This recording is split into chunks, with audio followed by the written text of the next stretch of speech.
The rumors regarding Zac Gallen are swirling like a cold wind off Lake Michigan in April. The word is that Jed Hoyer is waiting for the fruit to fall into his lap. They say Gallen is the cherry on top of this offseason. But let's be honest with ourselves. We've heard this song before. We've seen this front office wait and wait, hoping for a bargain basement price on a premium talent, while the rest of the National League Central reloads. If Jed Hoyer manages to pull this off, it's not just about adding an arm, it's about admitting that the window is actually open. Gallen isn't a project. He isn't a high-upside reclamation act like some of the flyers we've taken in the past. Even with a slight dip in his recent numbers, he is a veteran who knows how to navigate a lineup. But here's the catch. The Cubs' way, under the current ownership, often feels more like a real estate venture than a quest for a World Series trophy. Signing Gallen to a short-term deal with an opt-out after 1 year is a classic Hoyer move. It's a hedge. It's saying, we want to win, but we don't want to commit. Think back to the year 2016. That rotation was built on certainty. We had John Lester, a man we paid premium dollars to bring a championship culture. We had Kyle Hendricks when his changeup was a work of art.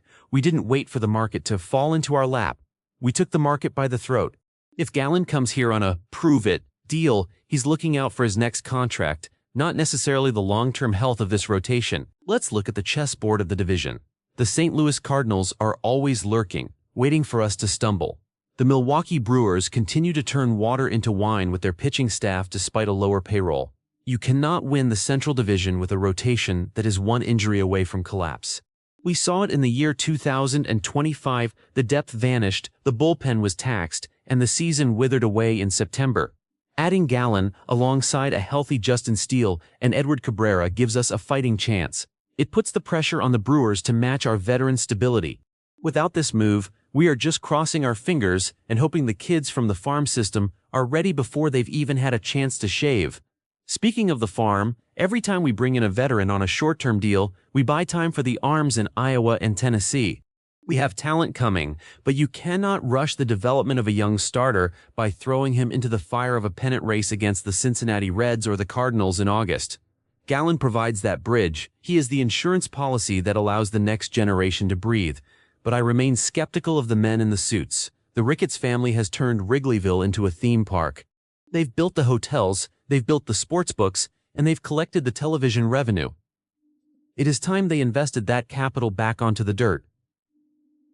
A short-term deal for Zac Gallen is a start, but it shouldn't be the end. We need a killer instinct, not just a spreadsheet that says value. If this happens, if Gallen signs and dons the pinstripes, Jed Hoyer will take a victory lap. But the real test isn't the press conference in February.